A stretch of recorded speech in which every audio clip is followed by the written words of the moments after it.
My wife called me insecure when I refused to let her sleep over at her guy friend's house. Later, she sent me a compromising selfie from his bedroom with the caption, "Some people trust, others don't." I saw red. When I FaceTimed her, she laughed in my face and hit me with, "Last chance to calm down. She's going to regret this." I am Brian Caldwell, 44, a high school gym teacher at Westfield High School. Former Army sergeant, and apparently the world's biggest idiot. 22 years of marriage, 2 kids, a mortgage on our suburban home in Cedar Grove, and this is what I get. A compromising selfie indicating my wife's inappropriate relationship, delivered like a pizza. My phone buzzed again. This time, it was a FaceTime call. Against every instinct screaming in my head, I answered. Emily's face filled the screen, flushed and smiling. Behind her, I could see overpriced art on unfamiliar walls and hear a man's voice. "Brian, my love, you look tense," she said. Her voice slurred with wine and something else I did not want to identify. "I told you I was working late with Nathan on the luxury car campaign." "Working late?" I repeated, my voice flat. "Is that what we are calling it now?" A man's laughter echoed from somewhere off camera. Nathan Brooks, no doubt. The smooth-talking owner of 3 luxury car dealerships and Emily's biggest client at the marketing firm where she worked as a creative director. "Oh, come on, Brian. Do not be so uptight," Emily continued, adjusting the covers around herself. "We are all adults here. Some people can handle modern relationships, and others," she shrugged, leaving the sentence hanging. "Others what, Emily?" "Others are stuck in the past. Jealous, insecure." She tilted the phone slightly, and I caught a glimpse of Nathan in the background, tan, silver-haired, wearing a bathrobe that probably cost more than my monthly salary. He gave a mocking wave to the camera. "Hey, coach," Nathan drawled, dripping the nickname with deliberate condescension. "Thanks for sharing." The call ended. I sat in my home office for 20 minutes, staring at the black screen. 22 years, 2 kids, Logan, 18, away at college, and Riley, 15, asleep upstairs. A house we had bought together when we still believed in forever. All of it reduced to a late-night humiliation session in a stranger's bathrobe. My phone buzzed. A text from Emily. "Do not wait up.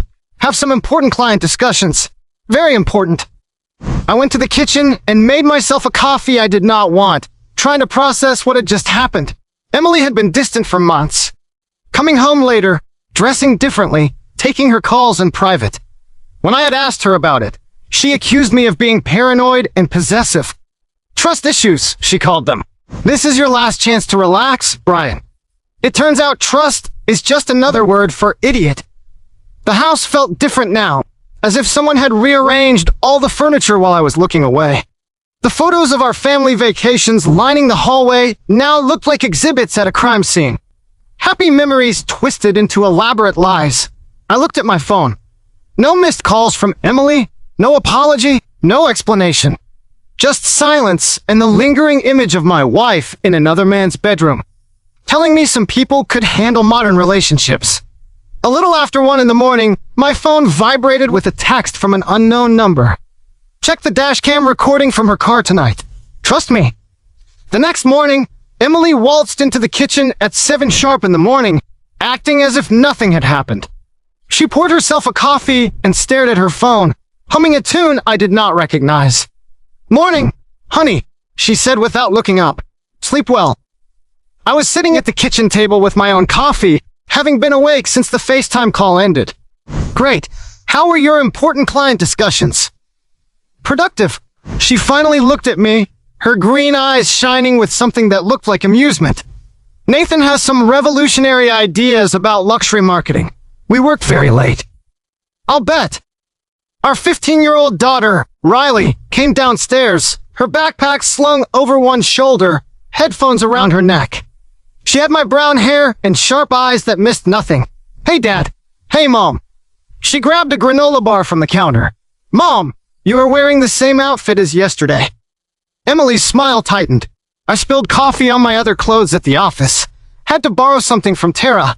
Tara was Emily's younger sister. A 38-year-old troublemaker who never met a drama she could not worsen. She worked part-time at the same marketing firm and spent the rest of her time gossiping and stirring the pot. Tara dresses like a slob, Riley noted, looking her mom up and down. That dress looks expensive, though. New boyfriend. I nearly choked on my coffee. My daughter, the human lie detector. Do not be ridiculous, Riley, Emily snapped. I am married to your father. Technically, Riley muttered, grabbing her lunch from the fridge. After Riley left for school, Emily turned to me, arms crossed. What have you been telling her? Nothing. Kids are not stupid, Emily. They notice things. There is nothing to notice. You are being paranoid again. She stepped closer, her voice softening to that tone she used when she wanted something. Brian, my love, I know you are stressed. Maybe you should talk to someone. A therapist. These trust issues of yours are not healthy. Trust issues. There was that phrase again. Show me your phone. Excuse me. If there is nothing going on, show me your phone. Emily laughed, but it sounded fake. I am not showing you a thing. I am a grown woman, not a teenager. The fact that you would even ask proves my point about your trust issues. She grabbed her purse and headed for the door. I am going to work. Try to have a better day, Brian. Maybe hit the gym, work off some of that negative energy. After she left, I stood alone in the kitchen, surrounded by the remnants of our morning routine. Coffee mugs, crumbs on the counter, the lingering scent of her perfume. Everything looked normal, but nothing felt right. I thought back to the anonymous text from last night. Someone wanted me to check Emily's dashcam. The car had a security system that recorded everything. We had installed it after a string of break-ins in the neighborhood. Emily kept the car in the garage. I had the access codes. 5 minutes later, I was sitting in my home office, the dashcam footage loaded onto my laptop. The timestamp read 11:30 the previous night. The camera was pointed forward from the dash, but the audio was crystal clear. Emily's voice. He is so clueless, Nathan. I literally sent him a picture of me in your bedroom, and he just sat there like a wounded puppy. Nathan's voice. Poor coach. Must be tough being married to a woman who has outgrown him. I outgrew him years ago, but divorce lawyers are expensive, and I am not ready to split our assets yet. Besides, he is useful. He takes care of the house. The kids, all the boring stuff while I focus on my career and my social life. Exactly. God, you should have seen his face on that FaceTime call. I almost felt sorry for him. Almost. They both laughed. You think he will do anything? Nathan asked. Brian? Please. He will go to the gym, punch a bag, maybe drink a beer, and feel sorry for himself. He is too much of a Boy Scout to cause any real trouble. Besides, what is he going to do? He is a high school gym teacher. I have the career, the connections, the money. Lucky me. Lucky us. Some people can handle modern relationships. Nathan, some people are evolved enough to understand that marriage does not mean ownership. And others, she paused. Others are just Brian. More laughter. I stopped the recording and stared at the screen. 22 years of marriage. And this was what my wife really thought of me. A clueless Boy Scout. Useful for chores and childcare while she lived her real life with other people. My phone buzzed. A text from Emily. Working late again tonight. Do not wait up. I replied, got it. Have fun with your important client discussions. She responded immediately. Thanks, honey. You are the best. The best, huh? I forwarded the dashcam audio to my email and saved it in 3 different places. Then, I called my old army buddy, Derek, who worked in private security and knew about this kind of thing. Derek, it is Brian. I need a favor. Derek showed up at my house that night with a 6-pack of beer and 20 years of friendship. We had served together in Afghanistan, and he had saved my life twice. Once from an IED, and once from a bad marriage to a woman who tried to clean out his bank account while he was deployed. You look like hell, he said, settling into a chair in my kitchen. I feel worse. I showed him the dashcam footage and played the audio. Derek listened without interrupting, his weathered face growing darker by the minute. When it was over, he was silent for a long time. How long has this been going on? He finally asked. Months, maybe longer. I have been an idiot. No, you have been a husband. There is a difference. He took a long pull from his beer. What do you want to do? I do not know yet, but I am done being the clueless Boy Scout. Good, because I did a little digging on your friend Nathan after you called. Derek pulled out his phone and showed me a series of pictures. 3 luxury car dealerships, a big house in Lakeside Estates, a country club membership. But here is the interesting part. He is a serial cheater. A history of inappropriate relationships with married female clients. His own wife divorced him 2 years ago, took him for half of everything. So he is a professional homewrecker. And it gets better. His business is not as solid as it looks. A few fishy insurance claims. Some customer complaints about deceptive financing. The guy is skating on thin ice. I studied the photos. Nathan's mansion, his cars, his boat. It was all designed to impress people like Emily. There is more, Derek continued. Your wife's sister, Tara. She has been asking around about Nathan. Sounds like she is interested in him herself. That was interesting. Tara had always been jealous of Emily's success, her marriage, her stability. If she was sniffing around Nathan, she saw an opportunity. I need to talk to Riley, I said. Your daughter? Brian, do not drag the kids into this. She already knows something is wrong, and she is better with tech than both of us combined. Derek shook his head, but did not argue. He knew Riley was sharp. When Riley got home from school, I asked her to join us in the kitchen. She looked at Derek, then at me, sizing up the situation immediately. Mom is having an inappropriate relationship, is not she? She said, slumping into a chair. What makes you say that? Dad, I am 15, not 5. She has been acting weird for months. New clothes, new perfume. Working late all the time. Plus, she has been mean to you. Meaner than usual. Meaner than usual. Riley shrugged. Mom has always been kind of selfish. But lately, she has been treating you like you are stupid or something. It is gross. Out of the mouths of babes. I need your help with something, I said. But it has to stay between us. Tech help. Riley grinned. What do you need? An hour later, my 15-year-old daughter had walked me through the process of recovering deleted text messages, accessing cloud storage, and setting up discrete recording apps. She also showed me how to clone a phone's data if I could get physical access to it for 5 minutes. This is so cool, she said. It is like we are spies. We are not spies, kiddo. We are just trying to find the truth. Same thing. Can I help with the other part? What other part? Whatever you are planning to do to get back at her. Because you are planning something, right? You have that look. Derek burst out laughing. Definitely your daughter. I looked at Riley, my smart, loyal, fearless daughter, who had inherited the best parts of both her parents and none of Emily's selfishness. Maybe, I said, but nothing dangerous or illegal. Lame, Riley said, but I am in. That night, Emily came home at 2 in the morning, reeking of expensive cologne and wine. She slipped into bed, thinking I was asleep, but I was wide awake, staring at the ceiling and planning.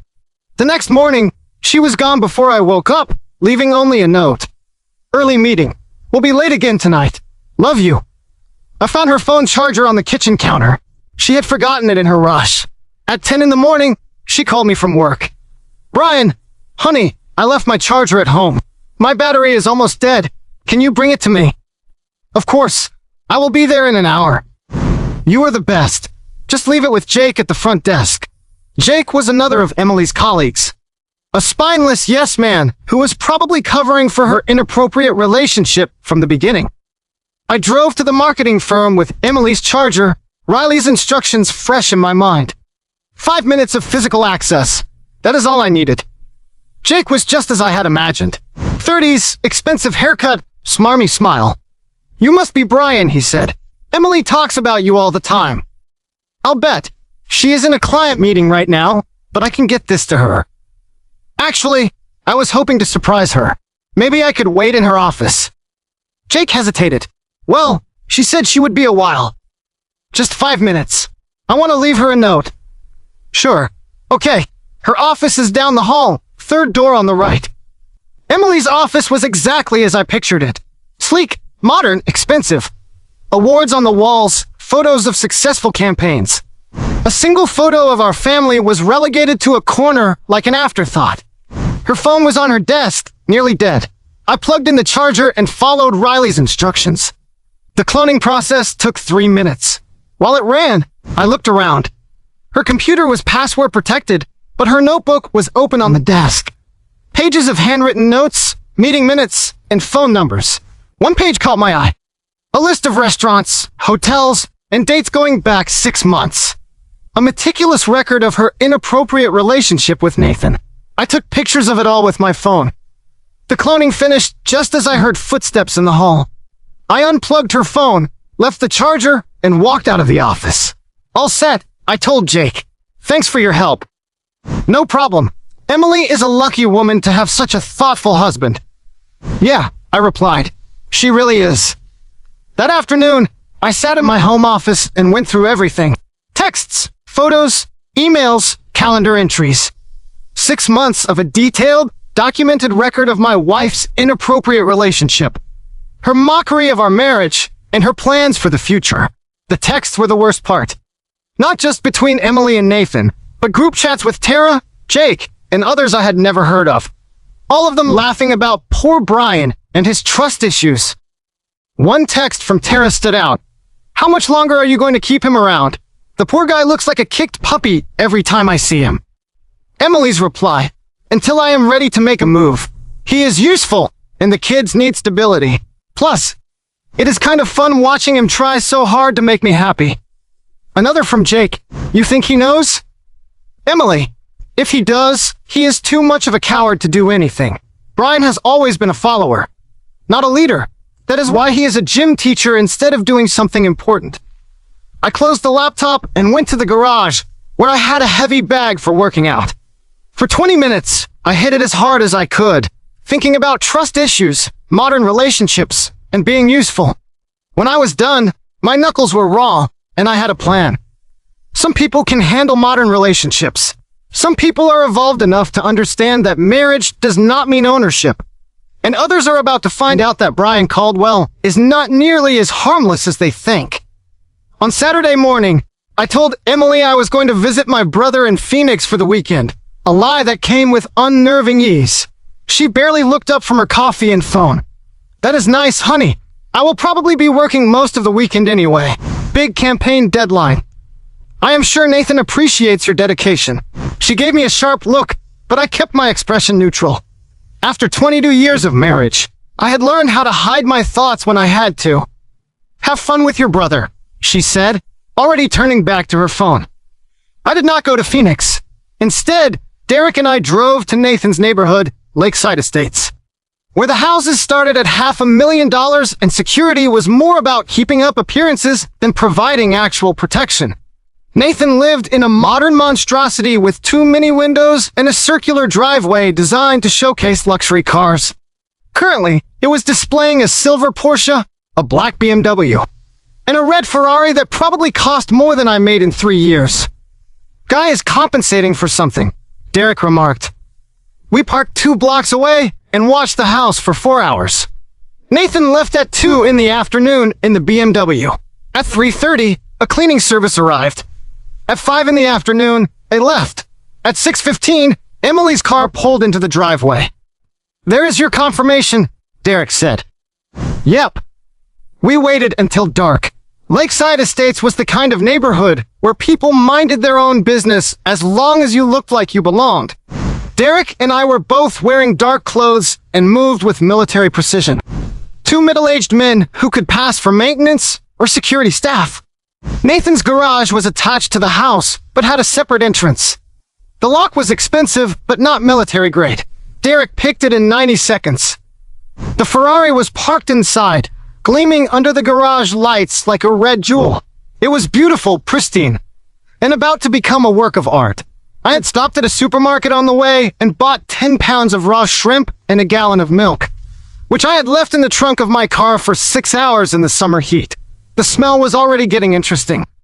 Derek stood watch while I got to work. I opened all the vents in the car and distributed the seafood evenly throughout the cabin. The soured milk went directly into the climate control system. For the final touch, I used a can of spray paint to write "Home Wrecker" across the windshield. The whole operation took 15 minutes. Think that will get his attention? Derek asked as we walked away. It is a start. On Sunday morning, I was back at home making breakfast when Emily returned from her work weekend. She looked satisfied and relaxed, humming that same tune from the other day. "How was Phoenix?" she asked. "Enlightening. And work? Exhausting. Nathan is a demanding client. Very hands-on. I'll bet." My phone buzzed. A text from an unknown number. "This is not over." I showed it to Emily. "Weird. Wrong number, I guess." She glanced at the text, and I saw something flash across her face. Recognition, maybe, or concern. "Probably spam," she said, but her voice was tight. An hour later, Riley came downstairs with her laptop. "Dad, you have to see this," she said, turning the screen toward me. It was a local Facebook group for Lakeside Estates. Someone had posted pictures of Nathan's Ferrari with the caption, "Vandalism in our neighborhood. This happened to Nathan Brooks's car sometime Saturday night. If anyone saw anything suspicious, please contact the police." The pictures showed my handiwork in all its glory, the red paint on the windshield, the car doors wide open, and Nathan himself in the background, looking like he had swallowed something foul. The comments were even better. "Homewrecker? Wonder what that is about. Nathan always seemed like such a nice guy. Must be a misunderstanding. I heard he was having trouble with some woman's husband. Did not his own wife leave him for cheating? Karma is a thing." Emily was reading over my shoulder, her face growing paler with each comment. "That is awful," she said. "Who would do something like that?" "Someone with trust issues, probably," I said. She stared at me for a long moment, and I could see the wheels turning in her head. The suspicion, the calculation, the fear. "Brian, you did not." "Did not what? I was in Phoenix, remember? You can check with my brother if you want." I had already called my brother and asked him to cover for me. He had not asked any questions. He never liked Emily anyway. "Of course not," Emily said quickly. "I just meant, what a coincidence." Yeah, crazy how things work out sometimes. That evening, Nathan called Emily while she was in the shower. Her phone was on the counter, and I answered it. "Emily," Nathan's voice was tight with anger. "No, it is Brian. Her husband. Remember me?" Silence. "She is in the shower right now?" I continued. "Washing off the work weekend, I imagine. Want me to have her call you back?" "Listen, this is not over. We are all adults here, Nathan. Some of us can handle modern relationships, and some of us are evolved enough to understand that actions have consequences." I hung up before he could reply.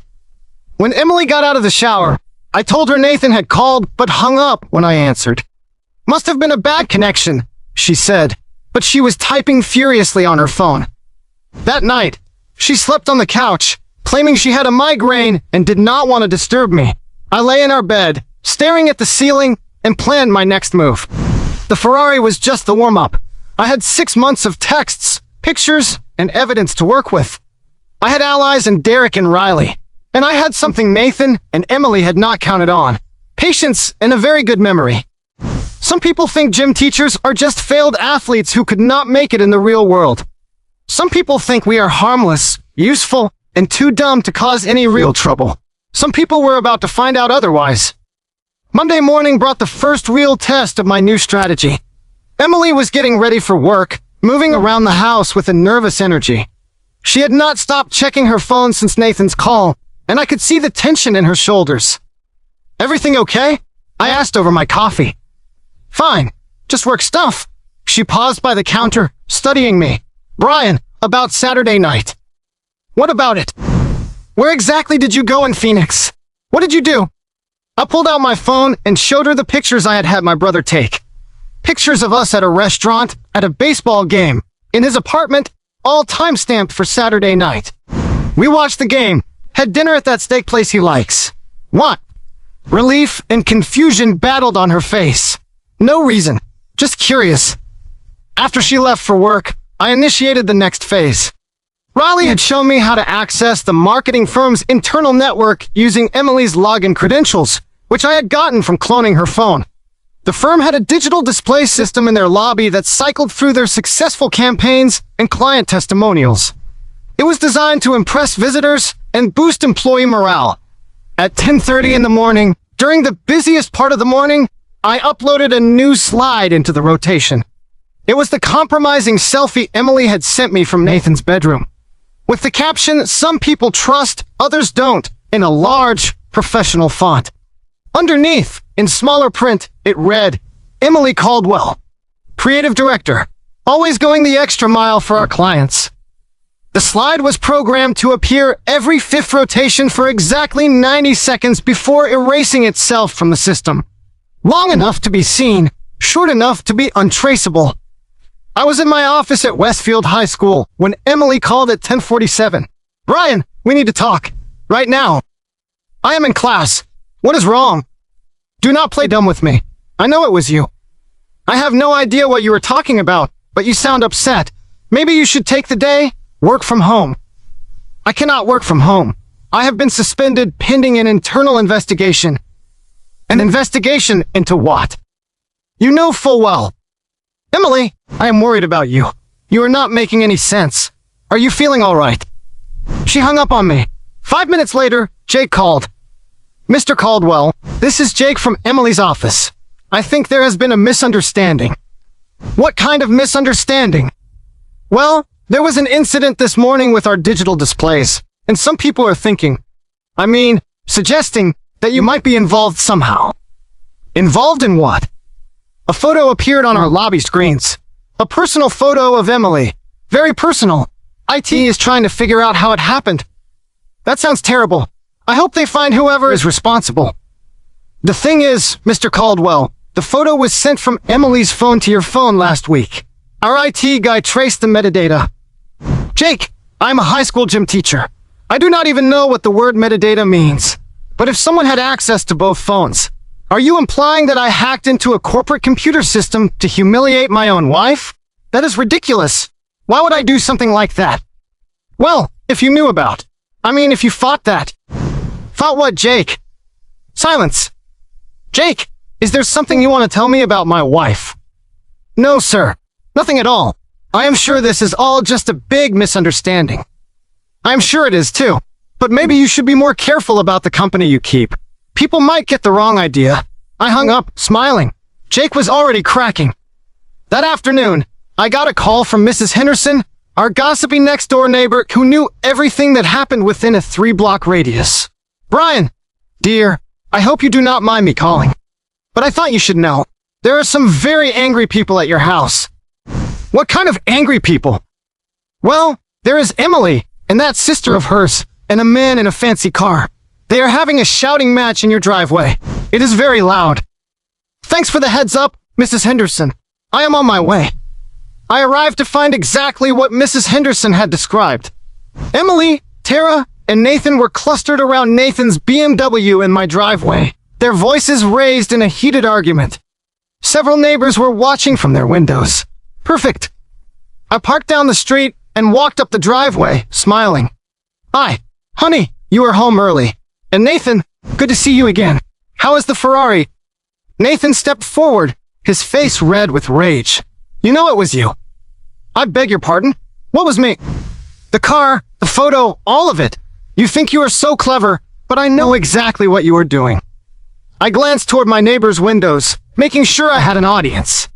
"Nathan, I honestly do not know what you're talking about. But you seem very upset. Maybe you should calm down before you say something you might regret." "Regret? You want to talk about regret, Brian?" Emily cut him off. "Nathan, stop! That is enough. We know it was you."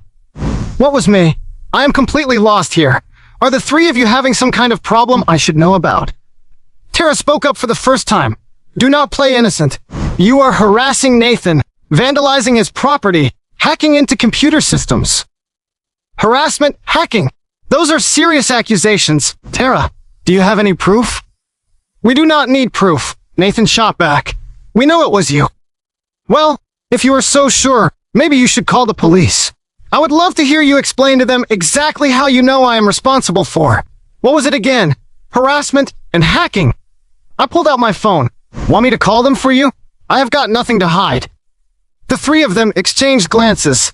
They could not call the police without explaining how they knew about the photo, which would mean admitting to the inappropriate relationship. I thought so, I said. "Now, Nathan, I'm going to have to ask you to leave my property. This is a family neighborhood. and you are disturbing the peace." "This is not over," Nathan spat, but he was already backing toward his car. "Oh, I certainly hope not," I replied. Things were just starting to get interesting. After Nathan left, Emily and Tara followed me inside. "Brian, we need to talk," Emily said.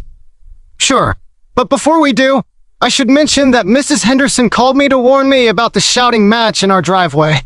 She was very concerned. So were the other neighbors. And probably the rest of the street. You might want to keep that in mind for your future client meetings."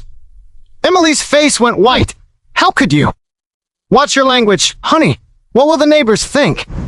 That night, after Tara had left and Emily had locked herself in the guest room, I sat down with Derek to plan the next phase. "You are playing with fire," he warned. "These people are getting desperate." "Good. Desperate people make mistakes. What if they decide to fight back? Nathan has money, connections. Let them try. I have something they do not." "What is that?" "The truth, and a very good memory for humiliation." Derek shook his head. "Just be careful. Brian, this is not Afghanistan. You cannot just outflank the enemy and call it a win." "Cannot I?"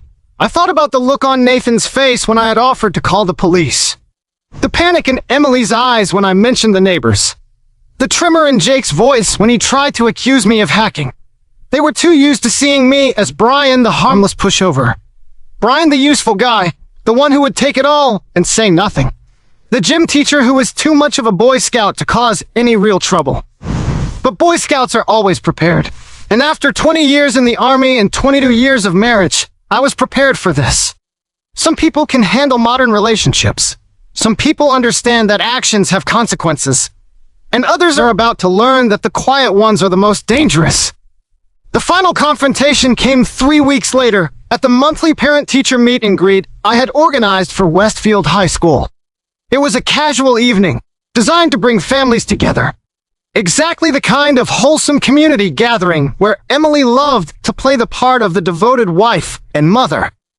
She had been walking on eggshells ever since the driveway incident, trying to guess what I knew and what I was planning. Her suspension from work had been lifted after a week, but her reputation was in tatters. Everyone at the firm knew about the photo, and whispers followed her everywhere. Nathan had been laying low, but I knew he would not stay away forever. Men like him do not handle humiliation well. I had sent out personal invitations to everyone, parents, teachers, members of the school board, and a few special guests. The event was in the high school gym, my home turf, with tables set up around the basketball court and a small stage for announcements. Emily arrived at 7 in the evening, dressed in her best outfit and wearing her most convincing smile. She worked the room like the professional she was, charming the other parents, playing up her role as a successful career woman who always made time for her family. "Brian is just so dedicated to his students," I heard her tell Mrs. Patterson, whose daughter was in my class. "Teaching is such important work. I am so proud of him." I watched her from across the room, admiring the performance. 22 years of marriage, and she could still lie without flinching. At 7:30, Nathan walked in. He was not invited, of course, but that had never stopped him before. He scanned the room until he spotted Emily, then made his way toward her table. I saw her face fall as she noticed him. Surprise, panic, and something that looked like anger. Perfect timing.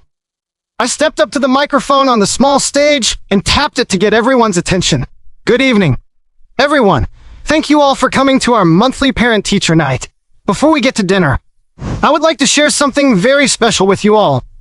The room quieted, all eyes turning to the stage. I could see Emily in the crowd, her face pale, a look of growing dread on her face. As many of you know, my wife, Emily, works in marketing. She is very good at creating presentations, and recently, she has been working on a campaign that is all about modern relationships and trust. I thought you might like to see some of her work. I nodded to Riley, who was manning the projector at the back of the gym. The lights dimmed, and the first slide appeared on the large screen behind me. It was the compromising selfie from Nathan's bedroom, but this time, I had added context. Screenshots of text messages, time-stamped records of the inappropriate relationship, all laid out in a professional presentation format that would make any creative director proud. This is Emily's take on the modern marriage, I said into the microphone, my voice carrying clearly through the silent gym. As you can see, she believes some people can handle evolved relationships, where marriage does not mean ownership. Gasps and murmurs rippled through the crowd. I could see Emily trying to push her way through the tables toward the exit. But people were blocking the way, staring at the screen in shock. The next slide showed the audio transcript from the dashcam, with Emily's comments about me being clueless and useful highlighted in red. And this is what my wife really thinks of our 22-year marriage, I continued. According to her, I am too much of a Boy Scout to cause any real trouble. Just a gym teacher who is good for handling the boring stuff while she focuses on her career and social life. Nathan was trying to leave, too, but Derek was positioned near the main exit. Other parents were pointing at him and whispering, recognizing him from the Facebook pictures of his vandalized Ferrari. The final slide was a group photo from one of our family vacations with a simple caption. Some people believe in trust. Some people believe in commitment. And some people learn the hard way that actions have consequences. I switched off the microphone and stepped down from the stage. The gym was buzzing with shocked conversations. People were on their phones, taking pictures of the screen. Emily finally broke free of the crowd and confronted me near the stage. "How could you do this to me?" she hissed, her carefully constructed composure finally shattering. "To us? There is no us, Emily, and there has not been for months. You made that very clear in your texts. This is insane. You have humiliated me in front of the entire community." I told the truth in front of the entire community. There is a difference. Nathan appeared beside her, his face red with a mixture of anger and shame. "You think this is over?" he sneered. "You think you have won something?" "I think I have settled the score."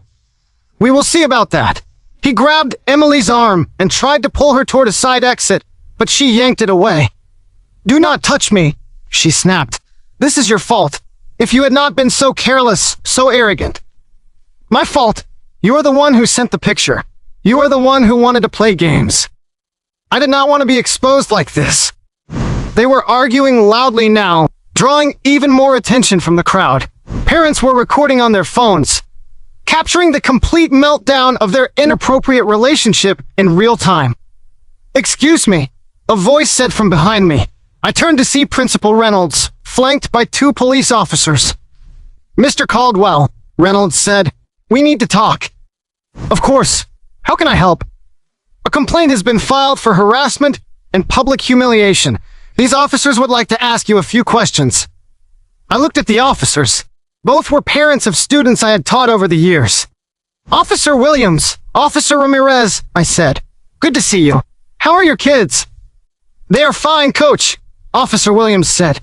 "But we have to follow up on this complaint. Did you create and display this presentation without the consent of the individuals involved?" "I created a presentation using photos and messages that were sent directly to me, along with audio recordings from my own vehicle. Everything I showed tonight was either sent to me personally or recorded on my own property." "But you displayed private communications in a public forum," Officer Ramirez countered. "I displayed evidence of the inappropriate relationship and broken trust. My wife has been lying to me, to our children, and to our community for months. She used marital assets to fund an inappropriate relationship, and she has publicly humiliated me while pretending to be a devoted wife." I gestured toward Emily and Nathan, who were still arguing near the exit. As you can see, they are not exactly denying it. The officers exchanged a look. They had both been through difficult divorces, and they saw the situation for what it was. "Look, Coach," Officer Williams said quietly, "technically, you have not broken any laws. Everything you showed was either sent to you or recorded on your own property. But this is going to get messy." "I understand. I am prepared to handle messy." "And your family? Your kids?" I looked across the room and saw Riley talking with some of her friends' parents, calmly explaining the situation. She caught my eye and gave me a thumbs up. "My kids deserve to know the truth about their mother," I replied. "They deserve better than to live in a house full of lies." The police took statements from everyone involved, but in the end, they had no grounds to charge me. Everything I had shown was legally obtained evidence of the inappropriate relationship. And public exposure, when based on truth, is not a crime. As the crowd began to disperse, I found myself standing alone in the gym where I had taught thousands of kids over the years. The projector was still running, displaying the final slide with our family photo. Emily and Nathan had left separately. Their inappropriate relationship effectively over now that it was public knowledge. Tara had tried to slip out unnoticed, but several parents had cornered her, questioning her about her role in the deception. Jake had shown up near the end, likely sent by the marketing firm to do damage control. He took one look at the presentation and left without a word. Derek appeared at my side, grinning. "Well, that was something," he said. "Yeah, it was. Feel better?" I thought about it. 22 years of marriage, 6 months of lies, and 3 weeks of careful planning had led to this moment. Emily's reputation was destroyed. Nathan was exposed as a serial philanderer. And everyone in our community now knew exactly what kind of people they were. "You know what?" I said. "I really do." My phone vibrated. A text from Logan, away at college. "Dad, Riley sent me the video. I am proud of you. Mom got what she deserved." Another text from Riley. "Dad, you are officially the coolest parent in the school. Can we get pizza?" And finally, one last text from an unknown number. "This is not over." I showed the last text to Derek. "Nathan?" he asked. "Probably, but it does not matter." "Why not?" I looked around the gym one last time. The basketball hoops where I taught kids to shoot. The bleachers where parents had cheered for their children. The stage where I had just taken back my dignity after months of humiliation. "Because this is my home," I said. "My town, my job, my life. They were just passing through." I shut down the projector, packed up my things, and went home to order pizza with my daughter. Some people can handle modern relationships. Some people are evolved enough to understand that marriage does not mean ownership, and others learn that trust is not a weakness. If you like the stories, don't forget to leave a comment and support the channel by subscribing. See you in the upcoming stories.